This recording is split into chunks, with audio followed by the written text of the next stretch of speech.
ಸಚಿವ ಪ್ರಿಯಾಂಕ್ ಖರ್ಗೆಗೆ ಬೆದರಿಕೆ ಹಾಕಿದವನನ್ನ ಇದೀಗ ಬಂಧಿಸಲಾಗಿದೆ.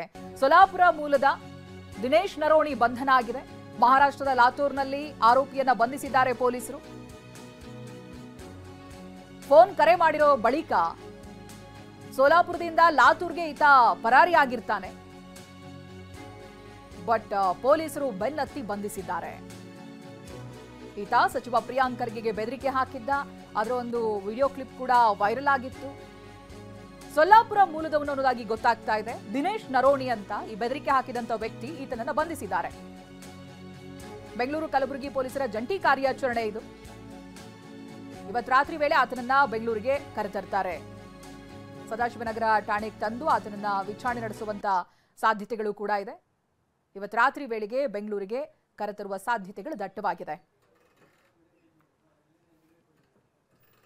ಈ ಹಿಂದೆ ಪ್ರಿಯಾಂಕ್ ಖರ್ಗೆ ಅವರು ಬೆದರಿಕೆ ಕರೆ ಬಂದಾಗ ಏನಾಗಿತ್ತು ಏನು ಅನ್ನೋದನ್ನ ವಿವರಿಸಿ ಒಂದು ವಿಡಿಯೋವನ್ನ ರಿಲೀಸ್ ಮಾಡಿದ್ರು. ಜೊತೆಗೆ ಆತ ಏನ್ ಮಾತನಾಡಿದ ಅನ್ನೋದು ಕೂಡ ಈ ವಿಡಿಯೋದಲ್ಲಿದೆ. ಕೇಳಿಸ್ಕೊಳ್ಳಿ.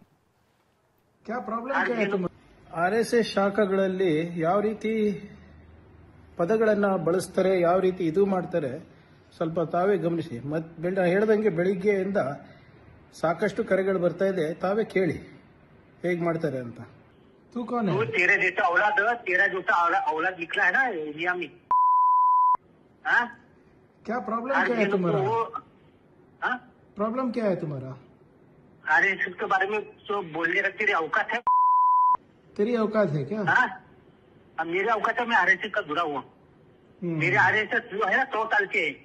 ये प्रियंका जो है ना, तू अभी पैदा हुआ है 30, 35, 40 साल तेरा उम्र हुआ है. तेरे बाप को बोलने को नहीं आता. राहुल गांधी को प्रियंका गांधी बोलता है. यही सीख है क्या?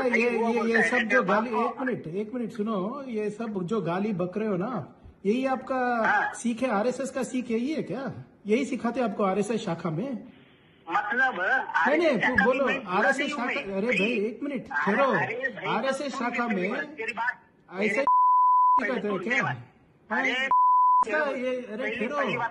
अरे ठहरो भाई. ये आपको शाखा में सिखाते हैं? मोहन भागवत जी सिखाते हैं? कौन? बीएल संतोष जी सिखाते हैं? अरे पहले मेरी बात सुन. पहले बात तो सुनते जा. बात सुनने की औकात रखते जा. ಇಲ್ಲ ಕೇಳಿ. लेकिन ठहरो.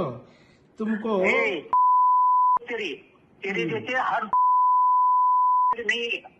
तो ये सब सीख प्रियंका खरीदा को कितने निकल रहे सब. ಪ್ರತಿನಿಧಿ ದತ್ತಾತ್ರೇಯ ಇದಕ್ಕೆ ಸಂಬಂಧಪಟ್ಟ ಹಾಗೆ ಮಾಹಿತಿಯನ್ನ ಕೊಡ್ತಾ ಹೋಗ್ತಾರೆ. ದತ್ತಾತ್ರೇಯ, ಇದಾಗಲೇ ಯಾರು ಬೆದರಿಕೆಯನ್ನ ಹಾಕಿದ್ರು, ಜೊತೆಗೆ ಆತ ಬಳಸಿರುವಂತಹ ಅವಾಚ್ಯ ಶಬ್ದಗಳು, ಸೊ ಇದೀಗ ಗೊತ್ತಾಗಿದೆ ಯಾರು ಏನು ಅನ್ನುವಂಥದ್ದು, ಆತನನ್ನ ಬಂಧಿಸಿದ್ದಾರೆ ಅನ್ನುವಂಥ ವಿಚಾರ ಕೂಡ ಗೊತ್ತಾಗ್ತಾ ಇದೆ. ಸೊ ವಿಚಾರಣೆ ಯಾವಾಗಿಂದ ಆರಂಭ ಆಗುತ್ತೆ, ಜೊತೆಗೆ ಆತನ ಹಿನ್ನೆಲೆ ಏನಾದ್ರೂ ಗೊತ್ತಾಗ್ತಾ ಇದೆಯಾ ದತ್ತಾತ್ರೇಯ? ಚೈತ್ರ, ನಿನ್ನೆ ಏನು ಸಚಿವ ಪ್ರಿಯಾಂಕ್ ಖರ್ಗೆ ಅವರು ಯಾವತ್ತು ಆ ವಿಡಿಯೋವನ್ನು ರಿಲೀಸ್ ಮಾಡಿದ್ರು, ಆ ವ್ಯಕ್ತಿ ಯಾವ ರೀತಿಯಾಗಿ ಅವಾಚ್ಯ ಶಬ್ದಗಳಿಂದ ತಮ್ಮನ್ನು ನಿಂದಿಸಿದ್ದಾನೆ ಅನ್ನೋದನ್ನು ಆ ವಿಡಿಯೋವನ್ನು ಯಾವಾಗ ತಮ್ಮ ಆ ಎಕ್ಸ್ ಖಾತೆಯಲ್ಲಿ ಪೋಸ್ಟ್ ಮಾಡಿದ್ರು, ಆವಾಗಿನಿಂದ ಸಾಕಷ್ಟು ಆಕ್ರೋಶಕ್ಕೆ ಕಾರಣ ಆಗಿತ್ತು. ಯಾವಾಗ RSSನ್ನು ನಿಷೇಧ ಮಾಡಬೇಕು ಅಂತ, RSS ಚಟುವಟಿಕೆಗಳನ್ನು ಸರ್ಕಾರಿ ಸಂಘ ಸಂಸ್ಥೆಗಳಲ್ಲಿ ನಿಷೇಧ ಮಾಡಬೇಕು ಅನ್ನೋಂಥ ಒಂದು ಆ ಪತ್ರವನ್ನು ಇಟ್ಕೊಂಡು ಏನೋ ಥರ ಆ ವ್ಯಕ್ತಿ ಸಚಿವ ಪ್ರಿಯಾಂಕ್ ಖರ್ಗೆ ಅವರಿಗೆ ಫೋನ್ ಕರೆ ಮಾಡಿ ಅಶ್ಲೀಲ ಪದಗಳಲ್ಲಿ ನಿಂದನೆ ಮಾಡಿದರು. ಆವಾಗಿನಿಂದ ರಾಜ್ಯ ಮಟ್ಟದಲ್ಲಿ ಸಾಕಷ್ಟು ಏನೋ ಥರ ಆಕ್ರೋಶಕ್ಕೆ ಕಾರಣವಾಗಿತ್ತು. ಖುದ್ದು ಆ ಪ್ರಿಯಾಂಕ್ ಖರ್ಗೆ ಅಭಿಮಾನಿಗಳು ಆ ಬೀದಿಗಿಳಿದು ಏನೋ ಅಂತಂದ್ರೆ ಪ್ರತಿಭಟನೆಯನ್ನು ಮಾಡಿದರು. ರಾಜ್ಯಾದ್ಯಂತ ಏನೋ ಅಂತಾರೆ ಪ್ರತಿಭಟನೆ ನಡೆದಿತ್ತು.